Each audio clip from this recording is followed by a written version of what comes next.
শীতকাল চলবে আর বাড়িতে আলু ফুলকপি দিয়ে মাছের ঝোল হবে না, সেটা কি করে সম্ভব হয়? শুধু আমার বাড়ি বলে নয়, আমার তোমার সবার বাড়িতেই কিন্তু শীতকালে একবার হলেও এই রেসিপিটা কিন্তু হয়ে থাকে। গতকাল বাড়িতে আমি, মা, ভাই ছাড়া কিন্তু কেউ ছিলাম না। আর সত্যি কথা বলতে আমাদের তিনজনের খাবার খুব একটা ঝামেলাও নেই। আর ফ্রিজে দেখলাম 5 পিস মাছ পড়ে আছে, তাই আমিও বানিয়ে নিলাম আলু ফুলকপি দিয়ে শীতকালের সেরা মাছের ঝোল। আমি কিভাবে বানাই আলু ফুলকপি দিয়ে মাছের ঝোল আজ তোমাদের সাথে সেটাই শেয়ার করতে যাচ্ছি। চলো তাহলে কথা না বাড়িয়ে শুরু করা যাক আজকের রেসিপি। সবার প্রথমেই নুন হলুদ মাখিয়ে রাখা মাছগুলো আমি ভাজা করে নেব। তোমরা যারা আমার চ্যানেলে নতুন তারা অবশ্যই চ্যানেলটি সাবস্ক্রাইব করে পাশে থেকো। সমস্ত মাছ ভাজা হয়ে গেছে, আর যেহেতু মাছের মধ্যে পেটি মাছ ছিল না বলে আমার ভাইয়ের জন্য আমি ডিম দিয়েছি। এখন অন্যদিকে সবজিগুলো ভাজা করে নেব। তার জন্য কড়াইতে তেল গরম হয়ে গেছে। সবার প্রথমে ফুলকপিটা ভাজা করে নেব লাল লাল করে। আর এর মধ্যে সামান্য একটু হলুদ গুঁড়ো আর একটু নুন দিয়েছি আমি।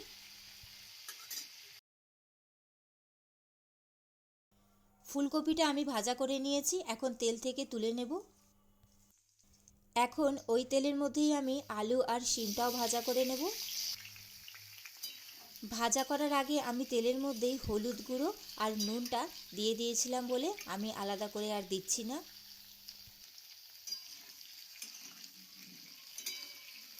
আলু আর শিমটা ভাজা হতে হতে ততক্ষণ অন্যদিকে আমি একটা মশলা বানিয়ে নেব। তার জন্য মিক্সার জারের মধ্যে আমি পেঁয়াজ, আদা, রসুন, কাঁচা লঙ্কা আর টমেটো নিয়ে নিয়েছি। এখন জল ছাড়া এটা আমি ভালো করে স্মুথ পেস্ট বানিয়ে নেব। অন্যদিকে আলু আর শিমটাও অনেকটাই ভাজা হয়ে গেছে, আর একটু ভাজা হয়ে গেলেই আমি এটা তেল থেকে তুলে নেব।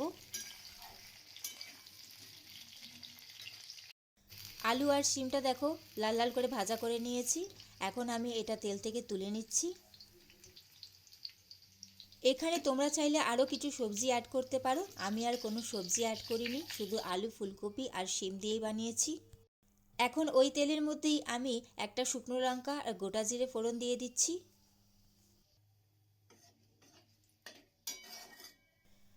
ফোড়নটা থেকে সুন্দর একটা গন্ধ বেরিয়ে গেছে। এখন এর মধ্যে একটা ছোট সাইজের পেঁয়াজ কুচি করে রেখেছিলাম, সেটা দিয়ে দিলাম।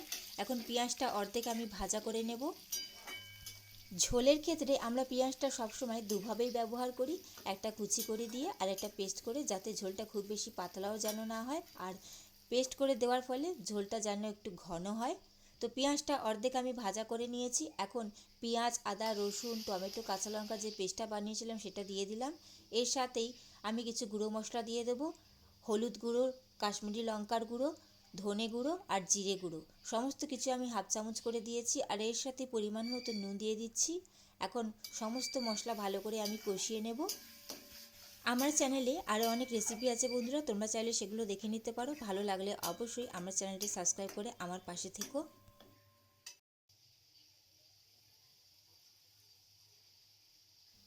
মশলাটা দেখো ভালো করে কষিয়ে নিয়েছি। এখন এর মধ্যে আলু ফুলকপি শিম যেটা ভেজে রেখেছিলাম সেটা দিয়ে দিচ্ছি।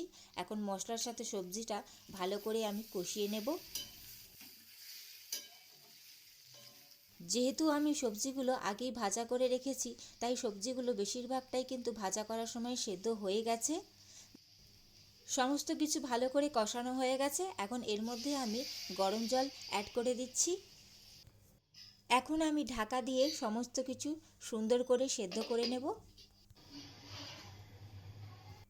ফিরে এসেছি বন্ধুরা 5 থেকে 7 মিনিট বাদে। আর সমস্ত কিছু সুন্দর করে সেদ্ধ হয়ে গেছে, দেখে বোঝাই যাচ্ছে। এই জন্য রান্না করার আগে যদি তোমরা সবজিগুলো ভালো করে ভাজা করে নাও, তাহলে কিন্তু সেদ্ধ করতে বেশি সময় একদম লাগে না। এখন ভেজে রাখা মাছগুলো আমি ঝোলের মধ্যে দিয়ে দিয়েছি, আর ওপর থেকে ধনেপাতা কুচি ছড়িয়ে দিচ্ছি। কারণ শীতকালে টমেটো ধনেপাতা ছাড়া কিন্তু একদমই খাবারে স্বাদ আসে না। এখন 2 মিনিটের জন্য আমি ঢাকা দিয়ে ভালো করে ফুটিয়ে নেব। 2 মিনিটে আমি সমস্ত কিছু ভালো করে ফুটিয়ে নিয়েছি, আর ঢাকাটা খুলতে এত সুন্দর একটা গন্ধ বেরোচ্ছে, যেটা আমি তোমাদেরকে বলে বোঝাতে পারবো না। তো বন্ধুরা, রেডি হয়ে গেল আমাদের শীতকালের স্পেশাল আলু ফুলকপি দিয়ে মাছের ঝোলের রেসিপি।